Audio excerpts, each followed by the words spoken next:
Hello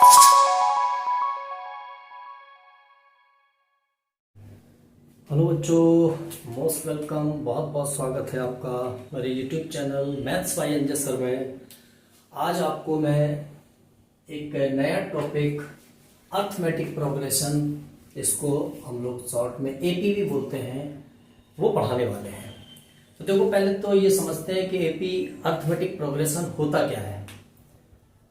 जैसे कोई number आपको दिया जाए, आपसे ये कहा जाए कि हर अल्टरनेट ईयर्स में, जैसे ये 2023 चल रहा है तो 21 ले लिया जाए, इसके पहले 21 के पहले 19 लिया जाए, तो अल्टरनेट डे यानी कि एक एक साल छोड़ छोड़ के आपको लिया जा रहा है, तो ये सीक्वेंस बन जाता है।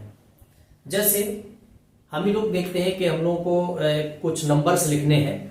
अगर नंबर्स ऐसे लिखे हो कहीं कि 2 लिखा हो, 4 लिखा हो, 6 लिखा हो, 8 लिखा हो, इस तरह से अप टू n टर्म तक अगर ये नंबर्स लिखे हुए हैं, तो इसका मतलब देखो, इनके बीच में, सभी के बीच में एक इक्वल डिफरेंस है। अगर इक्वल डिफरेंस है, it means these numbers are in sequence. एक सीक्वेंस में नंबर लिखे हुए हैं, इसको सीक्वेंस कहेंगे। अगर यही नंबर ऐसे हो जाए कहीं कि जैसे 2 हो, 4 हो, 5 हो, फिर 6 हो, फिर 8 हो, फिर 10 हो, and so on up to n तक, तो क्या बताओ, तो क्या ये नंबर सारे सीक्वेंस में है?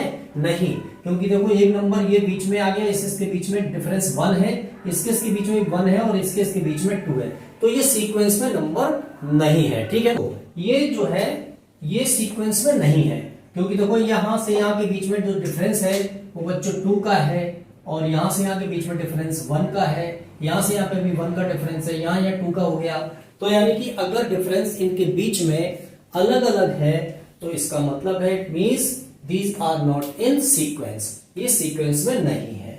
अब देखो, सीक्वेंस में अगर है तो एक पैटर्न फॉलो करेगा वो नंबर, वो जितने भी नंबर हैं वो सारे एक पैटर्न फॉलो करेंगे। कैसे? जैसे मान के चलते हैं, अगर कहीं लिखा हुआ है 2 और फिर लिखा है 4, फिर लिखा है 6, फिर लिखा है 8, फिर लिखा है 10 एंड सो ऑन, आगे तक लिखते चले गए नंबर। तो देखो इसमें कौन सा पैटर्न है, ये पक्का पता चल गया है कि इनके बीच में 2 का डिफरेंस, इसके बीच में 2, इसके बीच में 2, सबके बीच में 2 का डिफरेंस है। इट मींस कि सीक्वेंस में तो है, लेकिन पैटर्न कौन सा है? अगर इसको मैं नाम देना चाहूं, इसको कोई एक पर्टिकुलर, तो वो पैटर्न का नेम होगा। पैटर्न कौन सा है, चलो देखते हैं। तो देखो, इसको 2 को you can write this 2 into 1, इस 4 को ऐसे लिख सकते हैं 2 into 2, इस 6 को लिख सकते हैं बच्चों 2 into 3, इस 8 को लिख सकते हैं 2 into 4, इस 10 को लिख सकते हैं 2 into 5 एंड सो ऑन। अभी यहां भी लिख रहा हूं मैं कुछ, है ना। तो देखो ये पक्का पता चल गया कि ये जो एक चीज है ये कॉमन चल रही है सब में, है ना। अभी ये कॉमन डिफरेंस नहीं कहेंगे इसको, ये कॉमन है, एक पैटर्न है ये। अगर देखो यहां पे ये सारे नेचुरल नंबर चलते चले आ रहे हैं 1 2 3 4 5 6, आगे चलते चले जाए तो कहां तक चलेंगे ये, हम n तक चलेंगे ना, किसी भी टर्म तक जहां हमको नहीं पता है तो n तक जाते हैं हम लोग, n नंबर्स तक आगे चलते चले, इनफाइनाइट तो नहीं जाएंगे, n नंबर्स तक जाएंगे। n भी कोई एक टर्म होगी, इसी सीक्वेंस की n भी एक टर्म होगी, कुछ भी हो सकती है। सपोज दैट यहाँ पे 100 हो सकता है n की वैल्यू, तो यानी कि कहां तक वैल्यू निकली है, 100th टर्म तक वैल्यू निकाली गई है। अब इसमें अगर हम ये 2 का देखो मल्टीप्लाई होता चला जा रहा ना, तो यहाँ पे n टर्म में भी हम 2 का ही मल्टीप्लाई करेंगे, तो ये वाली टर्म जो हो जाएगी बच्चों, ये एक सीक्वेंस की कोई टर्म होगी, और वो nth टर्म कहेंगे इसको, और वो कौन सी हो जाएगी, 2n हो जाएगी। बात समझ में आ गई इतनी। इसी सीक्वेंस की अगर इस पैटर्न में दिए होंगे तो उसकी nth टर्म ऐसी निकली होगी। अब देखो, अगर n की वैल्यू अगर 1 2 3 4 एंड सो ऑन ले लिया जाए, तो देखो ये वापस से यही टर्म मिल रही है आपको कि नहीं मिल रही। अगर n की वैल्यू 1 पुट करेंगे तो 2 1 2 ये मिल गई, 2 करेंगे तो 2 2 4 ये मिल गई, 3 करेंगे तो 3 2 6 ये आ गया, 4 करेंगे 4 2 8 तो ये आ गया, 5 करेंगे तो 5 2 10, देखो यही नंबर आ गए। तो यानी कि एक पर्टिकुलर से सीक्वेंस में अगर नंबर होते हैं, तो अगर इस तरह से हैं तो उनका जो नेम बनेगा, वो सीक्वेंस का जो नेम होगा वो ये होगा, यानी कि उसकी nth टर्म जो होगी, nth टर्म कोई भी टर्म, इस सीक्वेंस की किसी भी टर्म को nth टर्म बोलेंगे, nth टर्म जिसको बोलते हैं, ठीक है ना। और इस सीक्वेंस में जो n टर्म की वैल्यू होगी वो होगी 2n। n की वैल्यू 1 2 3 4 5 6 होंगे। n यहां पर अगर लिखेंगे तो n इज द, ये इस तरह से ऐसे लिख देंगे, नेचुरल नंबर और n कुछ भी लिख सकते हैं, इंटीजर भी हो सकते हैं, क्योंकि सीक्वेंस नेगेटिव भी होगा पॉजिटिव भी होगा, दोनों होगा, ठीक है ना। तो इस वाले सीक्वेंस में जो nth टर्म निकाली जाएगी, nth टर्म, वो 2n के इक्वल आएगी, ठीक है ना। 2n उसका फॉर्मूला होगा। अब देखो एक दूसरा सीक्वेंस लेते हैं बच्चों इसी में, ठीक है। ये इतना बात समझ आ रहा होगा। अभी एपी की स्टार्टिंग है, सीक्वेंस से स्टार्ट करेंगे, फिर अभी बहुत जल्दी अरिथमेटिक प्रोग्रेशन। चलो एक एग्जांपल और लेते हैं। अब देखो ये एग्जांपल, इस तरह के कुछ नंबर्स लिखे हुए हैं बच्चों, सीक्वेंस है इनमें दिख रहा है सामने हमको, जैसे इसके बीच में 2 का डिफरेंस है, यहाँ भी 2 का है, यहाँ भी 2 का, ये ऐसे भी लिखे जा सकते हैं। मैंने यहाँ पे इसलिए ऐसा लिखा है कि यहाँ पे आपको उसका ड्राइव करके दिखा सकूं मैं। चलो तो देखो इस 1 को ऐसे लिख सकते हैं कि हम लोग देखो क्या, कि 2 इंटू 1 माइनस 1 लिख सकते हैं, तो ये 1 आ गया ना यहाँ पर। ऐसे ही इस 3 को लिख सकते हैं 2 इंटू 2 माइनस 1, तो ये 3 आ गया। अब इस 5 को लिख सकते हैं 2 इंटू 3 माइनस 1, तो ये लिखना नहीं है, वो तो आ ही रहा है ऑलरेडी यहाँ पर, ये नहीं लिखना है, ये एरेज कर दे रहा हूं, ठीक है। इस 7 को लिख सकते हैं देखो 2 इंटू 4 8 माइनस 1। ऐसे इस 9 को लिख सकता हूं 2 इंटू 5 माइनस 1। ऐसे ही चलते चले जाएंगे, ये भी सीरीज और ये भी सीरीज। तो आगे अगर मुझे कोई एक टर्म निकालनी हो उसकी, सपोज दैट nth टर्म है, कोई भी टर्म है सीक्वेंस की, कोई भी टर्म nth टर्म कहलाती है, ठीक है ना। अगर मुझे निकालना हो तो वो 2, और ये देखो 1 2 3 4 5 6 7 8 9 10 अप टू n तक चल रहा है, और ये माइनस 1 1 1 1 1 1 सब में सबट्रैक्ट हो रहा है, तो ये nth टर्म, यानी कि इस सीक्वेंस की जो nth टर्म होगी वो ये होगी। समझ में आ रहा है।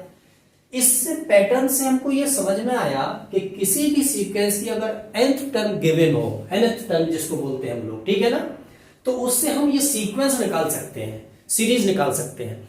तो चलो कुछ इस तरह की कुछ nth टर्म मैं दिखा रहा हूं यहां पर, और उससे सीरीज बना के आपको बताऊंगा कि वो एपी में है कि नहीं। अगर nth टर्म गिवन है, जिसको हम लोग nth टर्म कहते हैं, अगर वो गिवन है, suppose that an is equal to 2n plus 1, ऐसा एक nth टर्म गिवन है किसी भी एपी की और सीक्वेंस की।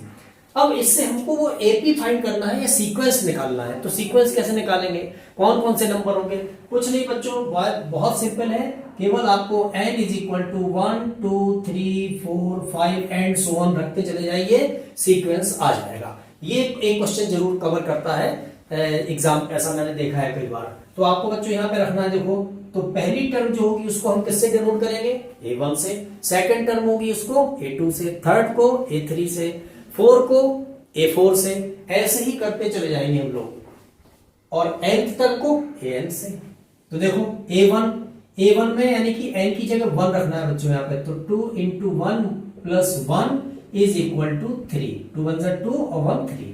अगर हम a2 निकालें तो a2 की जगह क्या हो जाएगा, इस n की जगह 2 रख देना है बच्चों को, तो 2 इंटू 2 प्लस 1 2 2 4 और 1 5 हो जाता है। अगर a3 फाइंड करना है हमको, तो 2 इंटू इस n की जगह 3 रख देंगे, 3 प्लस 1 3 2 6 और 1 7 हो जाएगा। अगर ऐसे ही हम फोर्थ टर्म निकालना है हमको, तो 2 इंटू इस n की जगह 4 रख देंगे बच्चों, प्लस 1 4 2 8 और 1 9, ऐसे चलती चली जाएगी। देखो ये 3 5 7 9, इनके बीच में एक डिफरेंस सेम है कि नहीं, देखो 3 और 5 के बीच में डिफरेंस कितना है, 2 है। यहाँ 5 7 के बीच में डिफरेंस 2 है, 7 और 9 के बीच में डिफरेंस 2 है। तो इसका मतलब है कि ये सीक्वेंस जो है वो एपी कहलाएगा, ठीक है ना। ये बात समझ में आ गई। इस तरह की बहुत सारी n टर्म्स आपके पास गिवन होंगी और उनसे सीक्वेंस निकालने को आ सकता है। देखो एक और दे रहा हूं मैं, अगर एक एग्जांपल और ले लूं मैं, कि अगर nth term is given n minus 1/2, इससे भी आएगा बच्चों, इससे भी सीरीज आएगी। तो अब इसमें क्या करना है, a1 n की जगह 1 रख दो, तो 1 माइनस 1/2 यानी कि 0 आ गया। अगर a2 निकालना है तो n की जगह 2 रख दो बच्चों, तो 2 माइनस 1/2, तो ये 1/2 आया, ये भी सीरीज आ रही है। a3 निकालना हो तो 3 माइनस 1/2 रख दो, तो ये 2/2 इज इक्वल टू 1 आ गया। अगर A4 फाइंड करना हो तो ये 4 माइनस 1/2 यानी कि 3/2 आया। देखो ये 0, 1/2, 1 और 3/2। इस हर आगे वाली आने वाली टर्म में से अगर पिछली वाली टर्म प्रीवियस टर्म अगर सब्ट्रैक्ट करेंगे तो बच्चों 1/2 आता है। देखो इससे इसका बीच का डिफरेंस 1/2, 1 से हाफ का डिफरेंस 1/2 है ना। यहां भी इस 3/2 से और 1 का डिफरेंस 1/2 है कि नहीं। आ रहा ना सब में 1/2। इसका मतलब है कि ये नंबर्स भी जो है कैसे हैं, सीक्वेंस में है और ये एपी है। ठीक, अगर दो टर्म के बीच में डिफरेंस सेम हो तो उसको हम कह सकते हैं कि वो एपी में है। अच्छा, अब देखते हैं हम लोग कि एपी की अगर कोई भी टर्म हमको निकालना है बच्चों तो वो कैसे निकाले। अब आगे बढ़ते हैं, थोड़ा सा एपी में एंटर कर रहे हैं, ठीक है ना। एंटर तो कर चुके हैं, थोड़ा अब आगे बढ़ते हैं। अगर कोई सीरीज दी है, सीक्वेंस दिया है, सपोज दैट सीक्वेंस आपके पास है A1, A2, A3, A4, A5 and so on, आगे तक दिया है, ठीक है ना। अब आपके पास ये फर्स्ट टर्म गिवन है, suppose that A1 is equal to A आपके पास है, और ये आपको पता है कि अगर सीक्वेंस में कुछ नंबर्स गिवन हो तो हर दो टर्म के बीच में जो डिफरेंस होगा वो सेम होगा। इसके बीच का डिफरेंस सेम होगा, इसके बीच का डिफरेंस, इसके बीच का, हर दो टर्म आगे आने वाली और पीछे वाली टर्म के बीच का डिफरेंस कैसा होगा, सेम होगा। तो उसी सेम डिफरेंस को हम लोग बोलते हैं बच्चों कॉमन डिफरेंस। क्या बोलते हैं उसको, कॉमन डिफरेंस, कॉमन डिफरेंस। और उसको बच्चों डी से डिनोट करते हैं हम लोग, किससे, डी से। और ये डी दो टर्म के बीच में इक्वल होता है।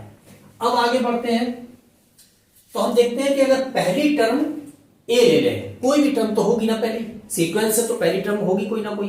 सपोज दैट हम लोगों ने ले लिया ए। अब जो सेकंड टर्म होगी A2, ये बच्चों पता है कि फर्स्ट टर्म और सेकंड टर्म के बीच में डिफरेंस सेम होगा। तो अब देखो फर्स्ट सेकंड टर्म जो होगी वो क्या होगी, पहली टर्म और डिफरेंस जो है कॉमन डिफरेंस वो सेम होगा। अब वो डी है, वो सबके बीच में, सेकंड थर्ड के बीच में डी होगा, थर्ड फोर्थ के बीच में डी होगा, फोर्थ फिफ्थ के बीच में डी होगा, फर्स्ट सेकंड के बीच में भी डी होगा। तो वो कॉमन डिफरेंस इसमें ऐड हुआ होगा फर्स्ट टर्म में, तभी तो सेकंड टर्म आई। अब देखो इस A1 की वैल्यू क्या है, यहाँ पे A है, तो ये सेकंड टर्म A2 जो है वो A प्लस डी हो गई। A1 की वैल्यू A और D, समझ में आया ना। ये सेकंड टर्म हो गई, ये फर्स्ट टर्म है। अगर थर्ड टर्म निकाला बच्चों तो क्या हो जाएगा, थर्ड टर्म देखो क्या हो जाएगा, इसमें A2 में D जुड़ा होगा। अगर इसकी वैल्यू निकालना है तो इसके बीच का जो कॉमन डिफरेंस होगा वो इसमें ऐड हुआ होगा, तभी तो ये टर्म आई। तो ये A2 हो गया, A2 प्लस डी। अब A2 की वैल्यू क्या निकाली हम लोगों ने, A प्लस डी, यहाँ रखो A प्लस डी, और प्लस डी ये है ही बच्चों, तो ये क्या हो गया, A प्लस 2D आ गया। अगर हम A4 निकालें तो इसमें क्या होगा, A3 में D ऐड होगा बच्चों। A3 की वैल्यू क्या निकाली हम लोगों ने अभी, A प्लस 2D, और प्लस डी है ये, तो ये हो गया A प्लस 3D। हम ये देख रहे हैं कि अगर यहाँ 4 है तो यहाँ पे 3 लग रहा है। तो ऐसे ही अगर हमको n टर्म निकालना है आगे चल के, ये डॉट डॉट डॉट सब नीचे चलते चले जाएंगे। n टर्म निकालना है हमको किसी भी सीरीज, तो क्या होगा, A तो होगा ही उसमें और D भी होगा उसमें। लेकिन अगर यहाँ 4 है तो यहाँ 3 है, यहाँ 3 है तो यहाँ 2 है, यहाँ 2 है तो यहाँ 1 है, यानी कि इससे एक कम। इससे यहां जो सीरीज आपको फाइंड करनी है जिस नंबर पर, उससे 1 कम। तो यहां पे क्या हो जाएगा, A की जगह A प्लस, यहां पे हो जाएगा n माइनस 1, ठीक है ना। इसको ऐसे भी लिख सकते हैं, an is equal to A plus n minus 1 और D। ये बच्चों फॉर्मूला बन गया आपका किसका, nth टर्म का। किसी भी सीरीज की, किसी भी AP की अगर आपको nth टर्म निकालना है तो इस फॉर्मूले में आप रख देंगे, तो A की वैल्यू आपके पास होगी, T की होगी, N की होगी, तो आपके पास nth टर्म निकल आएगी। या किसी भी सीरीज की हमको कोई टर्म गिवन है, सपोज दैट एक कोई सीरीज है, चलो एक एग्जांपल लेते हैं, ठीक है ना। एग्जांपल लेता हूं मैं, एग्जांपल से जल्दी समझ में आएगा, है ना। चलो एक सीरीज है, सपोज दैट एक सीरीज है 2, 4, 6, 8, पहली वाली ले रहा हूं मैं, और फिर इसके आगे 8 के बाद 10 आएगा, 10 एंड ऐसे चलते चला गया और ये 100th टर्म आ गई यहाँ पे, ठीक है ना। 100th टर्म तक ये सीरीज है, यानी कि 100 टर्म इसकी लास्ट टर्म है, ठीक है ना, दिया है ना, फिक्स है 100 टर्म, तो लास्ट टर्म है, यानी कि इस पूरी सीरीज में 100 टर्म्स है। अब इसका मुझे मान लो निकालना है 70th टर्म निकालना है, ये आपको निकालना है। तो आप क्या करोगे, क्या लिखते जाओगे यहां से 2 4 6 8 10 12 ऐसा लिखोगे क्या? नहीं, अगर छोटी है टर्म, नंबर कम है, तो आप बता सकते हो ऐसे ही, लेकिन आपको फॉर्मूले पे कैसे लगाना है, तो वो ऐसे लगेगा। देखो, जो 70th टर्म निकालना है बच्चों, तो बहुत सिंपल है इसकी, तो A70 ये टर्म निकालना है, n की वैल्यू कितनी है 70, क्योंकि 70th टर्म निकालना है आपको, इज इक्वल टू, आपको कुछ नहीं करना है, केवल a प्लस डी यहां कर देना है, इतना तो लिखना ही है। अब 70th टर्म निकालना है ना, तो 70 में से 1 कम, यानी कि n माइनस 1, n की जगह 70 रखेंगे तो 69 हो जाएगा ना, ये 69d। अब इसमें देखो यहां पर पहली टर्म कौन सी है, ये बच्चों फर्स्ट टर्म है, यहां पर a इक्वल टू 2 है, फर्स्ट टर्म है ना। और बच्चों d कितना है यहां पर, d देखो सारी टर्म्स के बीच में डिफरेंस सेम होगा, देखो इसके बीच में डिफरेंस 2, इसके बीच में 2, इसके बीच में 2, तो कॉमन डिफरेंस कितना हो गया बच्चों 2। d की वैल्यू 2 और a की वैल्यू भी 2, उठा करके यहां रख देंगे, यहां और यहां, आंसर आ जाएगा a की वैल्यू 2, 69 इंटू 2, मल्टीप्लाई कर लो बच्चों, इसमें 2 और 138 इसका मल्टीप्लाई करेंगे तो इतना आ जाएगा, और इसको इसमें ऐड कर देंगे तो 140 आ गया। तो यानी कि अगर ऐसा 1 2 3 4 5 6 ऐसे गिरते काउंट करते चले जाएंगे, तो जो 70th टर्म पे जब पहुंचेंगे तो उसकी वैल्यू कितनी हो जाएगी, 140 हो जाएगी। यानी कि अगर किसी भी एपी की nth टर्म फाइंड करना है तो इस फॉर्मूले पे रख देंगे, ये मेरे ख्याल से आपको समझ में आया होगा, ठीक है ना। अब एक एग्जांपल और लेता हूं मैं, ये इस तरह का 1 मार्क्स का क्वेश्चन आपका कवर करेगा, आपके एग्जाम में ये आ सकता है, तो 1 नंबर तो कम से कम आज लेकर जाओ ही जाओ, है ना। अब जैसे एक एग्जांपल और ले लेते हैं इसी में कि 1 3 5 7 एंड सो ऑन, इसकी हमको बच्चों nth टर्म निकालना है। कौन सी निकालना है, nth टर्म। अब nth टर्म निकालने के लिए सिर्फ देखो, अभी आपको क्या क्या निकालना था, आपको सबसे पहले क्या करना है, फर्स्ट टर्म फाइंड करना है, तो बच्चों वो हो जाती a इज इक्वल टू 1 है। अब यहीं से निकालो d, कॉमन डिफरेंस, देखो कॉमन डिफरेंस किसी भी टर्म के बीच का निकाल लो, इक्वल आएगा, इसके बीच में भी 2, इधर इधर भी 2, इधर इधर भी 2, तो किसी में से भी किसी भी टर्म को प्रीवियस टर्म को सबट्रैक्ट कर देंगे। जैसे अब सेकंड टर्म में से फर्स्ट टर्म प्रीवियस करेंगे तो ये 3 minus 1 equal to 2, common difference 2 आया, a बनाया, तो इसकी nth टर्म जो हो जाएगी बच्चों, वो हो जाएगी, अभी हाल मैंने पढ़ा a plus n minus 1 into D होती है, ठीक है ना। इस वाले फॉर्मूले में आप जैसे ही a और d की वैल्यू रखोगे तुरंत nth टर्म निकल आएगी। a की वैल्यू बच्चों 1 प्लस n आपको पता नहीं है तो n माइनस 1, और d की वैल्यू अभी हाल आपके पास है 2। अब इसको सॉल्व करेंगे तो ये हो जाएगा 1 प्लस इस 2 का अंदर मल्टीप्लाई करेंगे तो ये 2n और ये हो जाएगा माइनस 2। तो अब क्या निकल आएगा, देखो ये 2n ये रखा है, माइनस 2 और प्लस 1 है, तो जब दो अपोजिट साइन के नंबर गिवन हो तो बड़े नंबर में से छोटा नंबर सबट्रैक्ट कर देते हैं, बड़े नंबर का साइन लगा देते हैं, माइनस 2 और प्लस 1 तो ये माइनस 1 आ जाएगा। देखो बच्चों ये nth टर्म आ गई, इसी पर बेस्ड अभी मैंने एक क्वेश्चन बताया था, वहां टर्म गिवन थी, सीरीज निकालना थी, यहाँ पर nth टर्म गिवन है, सीरीज आपके पास, सीरीज पता है आपको, टर्म निकालना है। तो देखो ये आपकी ये फॉर्मूला बन गया। अब अगर इस n में इस n की जगह आप 1 2 3 4 5 6 7 8 9 रखते चले जाओगे तो ये सीरीज आपको आगे तक बढ़ती चली आएगी, ठीक है ना। आई होप इतना समझ में आया होगा। तो प्रैक्टिस करो बच्चों, लाइक करो मेरे वीडियो को, शेयर करो अपने दोस्तों के साथ, आप भी पढ़ो, औरों को पढ़ाओ, सब्सक्राइब करना बिल्कुल ना भूलना।